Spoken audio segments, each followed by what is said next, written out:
महमूद कुरैशी साहब ने बड़े वाज़े तौर पर कुछ बातों का जिक्र किया है, जिसके अंदर से एक फॉल्स फ्लैग ऑपरेशन भी है। लद्दाख के अंदर बिगड़ती हुई सूरत हाल, नेपाल के साथ ताल्लुकात जितनी तेजी से बिगड़ते हुए नजर आ रहे हैं भारत के, और यहाँ पाकिस्तान के साथ ऑलरेडी कशीदा सूरत हाल भारत के लिए कोई परेशानी का बायस बनेगी जनरल साहब, या डू यू थिंक कि भारत अभी भी उन्हीं सोचों में है और उन्हीं गुमानों में है कि वो इस खित्ते का बॉस है या चौधरी है? जो आपकी वही पुलवामा की तरफ दिलवाता हूं कि पुलवामा में जैसे ही इंसिडेंट हुआ तो जो ताकतें जो दुनिया में असर रसूख रखती हैं, अमेरिका, फ्रांस, ऑस्ट्रेलिया वगैरह, इन्होंने फौरन कह दिया था कि India retains the right to retaliate. उसकी वजह यही है कि इन लोगों के इन ममालिक के ज़हन में ये है कि भारत में अगर कुछ होता है तो हमें सबूत की जरूरत नहीं है, ये कराता ही पाकिस्तान। तरीकाकार भारत की हुकूमत ने सोचा है, और वो तरीका ये है कि एक फॉल्स फ्लैग ऑपरेशन करवाया जाएगा। उस फॉल्स फ्लैग ऑपरेशन का नाम with in 5 to 10 minutes Pakistan के ऊपर दाग दिया जाएगा, और उसके बाद फिर एलओसी के ऊपर कशीदगी बढ़ाई जाएगी, या अपना पहले एक भोंडा सर्जिकल स्ट्राइक का ड्रामा एक बार फिर रचाया जाएगा। ऐसे में नरेंद्र मोदी और भारत जहां किसी को छींक भी आ जाए फौरी तौर पर पाकिस्तान पर इल्जाम लगा देती है, जहां छोटे से बड़ा कोई भी वाकया या सानेहा हो, विद इन 5 मिनट्स उसका इल्जाम पाकिस्तान के ऊपर धर दिया जाता है। किस तरीके से अपनी साख को बचाया जाए, किस तरीके से एक बार फिर इंतखाबात के अंदर बीजेपी को जितवाया जाए, एक ऐसा मुल्क जहां इंतखाबात ही पाकिस्तान मुखालिफ नारों की बेसिस के ऊपर जीते जाते हैं, वो पाकिस्तान के खिलाफ कोई कार्रवाई करने का ड्रामा करने के अलावा और कर भी क्या सकता है। लेकिन ये बात पाकिस्तान को भी मालूम है, और ऑफ कोर्स हमें अपने जराए के जरिए से मालूम हुई, और इसके साथ साथ पाकिस्तान इंटरनेशनल कम्युनिटी के सामने भी रख रहा है। आज एक हंगामी इजलास तलब किया गया OIC के कश्मीर राबता ग्रुप का, जिसके सामने फॉरेन मिनिस्टर शाह महमूद कुरैशी साहब ने कुछ हकायक रखे। पाकिस्तान के खिलाफ भारत के अज़ाइम, कश्मीरियों के खिलाफ भारत के मजालिम सामने रखती है, और फॉल्स फ्लैग ऑपरेशन की भी बात की। इस टॉपिक के हवाले से बात करेंगे। इमरान खान साहब भी कुछ कंफ्यूजिंग स्टेटमेंट्स दे चुके हैं। यह मामला बतदरीज बढ़ रहा है, सिचुएशन तब्दील हो रही है, लेकिन जिम्मेदारी हुकूमत की यह है कि बड़ा सोच समझ के बात की जाए। जनरल साहब, सबसे पहले OIC के कश्मीर राबता ग्रुप की आज मुलाकात हुई है, उसके अंदर वजीर खारजा शाह महमूद कुरैशी साहब ने बड़े वाज़े तौर पर कुछ बातों का जिक्र किया है, जिसके अंदर से एक फॉल्स फ्लैग ऑपरेशन भी है। लद्दाख के अंदर बिगड़ती हुई सूरत हाल, नेपाल के साथ ताल्लुकात जितनी तेजी से बिगड़ते हुए नजर आ रहे हैं भारत के, और यहाँ पाकिस्तान के साथ ऑलरेडी कशीदा सूरत हाल भारत के लिए कोई परेशानी का बायस बनेगी जनरल साहब, या डू यू थिंक कि भारत अभी भी उन्हीं सोचों में है और उन्हीं गुमानों में है कि वो इस खित्ते का बॉस है या चौधरी है? देखिए, इस वक्त दो चीजें हैं जो भारत के लिए इंपॉर्टेंट है, ये मोदी के लिए इंपॉर्टेंट है, आप कह लीजिए। एक तो ये है कि चाइना और इंडिया का जो LAC line of actual control जैसे कह रहे हैं लद्दाख में, उसके बारे में बावजूद इसके कि कोई अभी वायलेंस नहीं, लेकिन सिचुएशन को स्टेबल नहीं कहा जा सकता। कल इंडियन एयर चीफ ने कहा कि जनाब उनकी एयर एक्टिविटी काफी देखी जा रही है, बड़ी अनयूजुअल किस्म की चाइना की एयर एक्टिविटी। इसका मतलब है कि अभी को शुबात मौजूद है कि शायद कोई नया इंसिडेंट न हो जाए।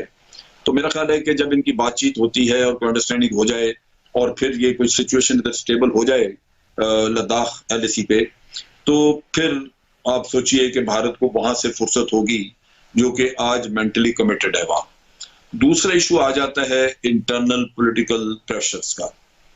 मोदी इस वक्त काफी अंडर प्रेशर है, क्योंकि मोदी अपने पिछले 6 सालों में जो प्रोजेक्शन करता रहा है, जो बातचीत और जो बड़ा, जैसे वो रोजाना लोग मजाक के तौर पे बात करते हैं कि जी 56 इंच की छाती, वो 56 इंच की छाती वाली जो चीज है कि आपने कहा चाइना को भी लाल आंख से देखेंगे, पाकिस्तान को भी ये करेंगे वो करेंगे, ये वो चीजें हैं जिससे कि आपने अपनी कौम में और बाहर एक ऐसी धाक बिठाई हुई थी, एक ऐसा इमेज क्रिएट किया हुआ था। और उसके साथ साथ ये है कि मोदी तो वही साथ इमेज को मजीद अपने बोस्टर करते रहे।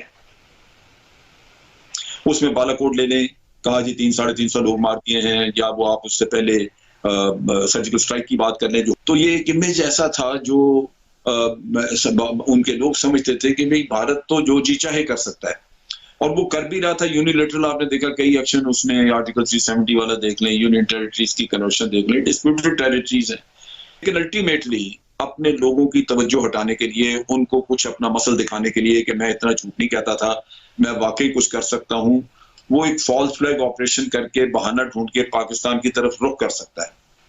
उसमें मेरा ख्याल है कि फिर इसी तरह का कोई एरियल स्ट्राइक वगैरह कोई चीज करनी, क्योंकि बहाना ये ढूंढेंगे कि पाकिस्तान में लॉन्चिंग पैड्स हैं टेररिस्ट के, ये है वो है, लिहाजा उनके ऊपर हमने एक्शन करना है कि हम जाके पाकिस्तान में इतने लोग मार आए हैं।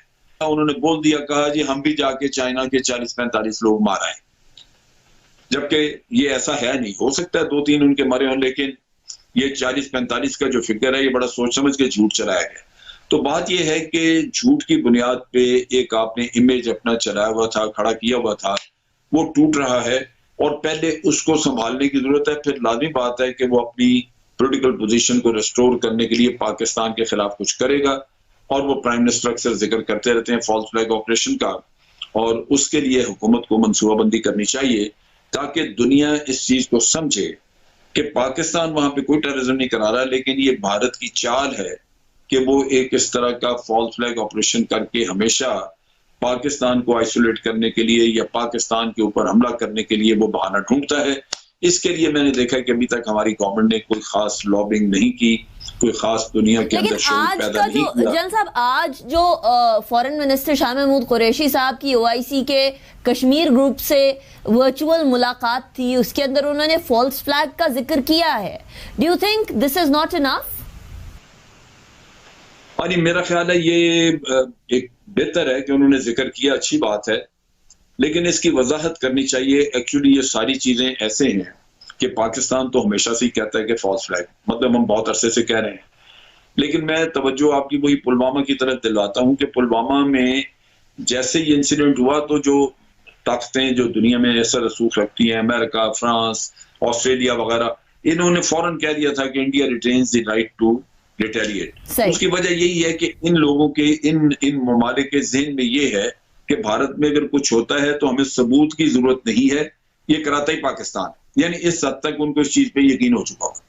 चुनाचे यहाँ बड़ा जरूरी है कि आप पुलवामा का किस्सा ले लें या उड़ी का ले लें, इसमें जो झूठ है वो खोल के दुनिया के सामने लाना चाहिए। उसमें हम मेहनत नहीं करते ताकि पता लग जाए कि पहले जो हो चुका है वो भी कुक्ड अप था, वो भारत की इंटेलिजेंस एजेंसी कराती रही, कोई सबूत ऐसा नहीं था जहां पाकिस्तानी को मुलव्वस हो। राइट। और अब भी तो ये, वरना भारत के हौसले बुलंद है इस नुक्ता निगाह से कि पाकिस्तान के खिलाफ उसको इंटरनेशनल लेजिटिमेसी मिली हुई है।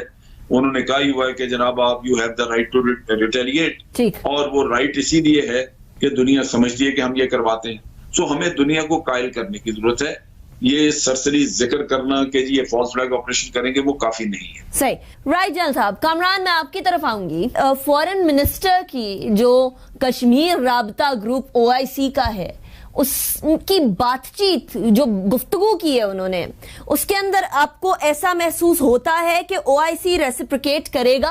क्योंकि OIC के बहुत सारे ममालिक ऐसे थे जो अब से कुछ महीने पहले तक भारत के बड़े ही करीबी दोस्त थे, और करीबी दोस्त होने की वजह से कश्मीर का कॉज अक्सर औकात बड़े बुरे तरीके से डैमेज भी होता आया। आज फॉरेन मिनिस्टर ने OIC के इस कश्मीर राबता ग्रुप से जो बात की है वो क्या बंद कानों पे पड़ेगी, या डू यू थिंक उसका कोई रिएक्शन होगा?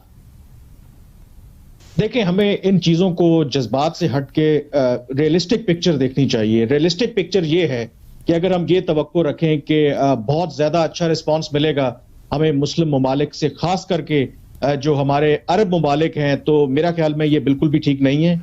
आई थिंक हमें प्रैग्मेटिक होके देखना पड़ेगा। मतलब स्टेटमेंट तो आपको नजर आएगा, मतलब ये टर्की, मलेशिया या इस तरह के ममालिक आपको पब्लिकली फोर्सफुली कहते हुए नजर आएंगे, लेकिन कलेक्टिवली बाकी जो इस्लामी मुल्क हैं वो आपका उस तरीके से साथ देंगे जिस तरह से हम चाहते हैं, मुझे उतनी तवक्को नहीं है। क्योंकि अगर आप कुआलालंपुर समिट में जो कुछ हुआ और पाकिस्तान और वज़ीर आज़म इमरान खान ने जिस तरीके से यू टर्न लिया, उसमें एक ऑफर जो सऊदी अरब ने उस वक्त हमें दी, या हमारा जो मुतालबा था कि काउंसिल ऑफ फॉरेन मिनिस्टर्स की मीटिंग होनी है, हमने कहा कि वो पाकिस्तान में हो। और इस साल गालिबन वो मीटिंग होनी थी। लेकिन इनिशियली सऊदी अरब ने एग्री किया कि आप पहले मलेशिया जो समिट है उससे बायकॉट करें या ना जाएं, तो शायद हम उसके बारे में सोचेंगे। लेकिन वो फिर लारा उन्होंने लगा के छोड़ दिया, क्योंकि ये मत भूलें कि ये OIC का कश्मीर के ऊपर कॉन्टैक्ट ग्रुप है, मतलब एक छोटा ग्रुप है। लेकिन पाकिस्तान चाह रहा था कि OIC के काउंसिल ऑफ फॉरेन मिनिस्टर्स की एक्सक्लूसिवली मीटिंग हो कश्मीर के ऊपर, उसमें फिर 57 फॉरेन मिनिस्टर्स आ जाते हैं, उसका जो इम्पैक्ट है वो बिल्कुल मुख्तलिफ है। तो इसका मतलब है कि अभी तक अगर पाकिस्तान कन्विंस नहीं कर पाया, जो असर रसूख रखने वाले ममालिक हैं, खास करके सऊदी अरब जो OIC को लीड करता है, तो इस OIC कॉन्टैक्ट ग्रुप से भी सिवाय करारदाद जरूर आ जाएगी, लेकिन उसका प्रैक्टिकली जो इम्पैक्ट है मुझे होता नजर नहीं आता।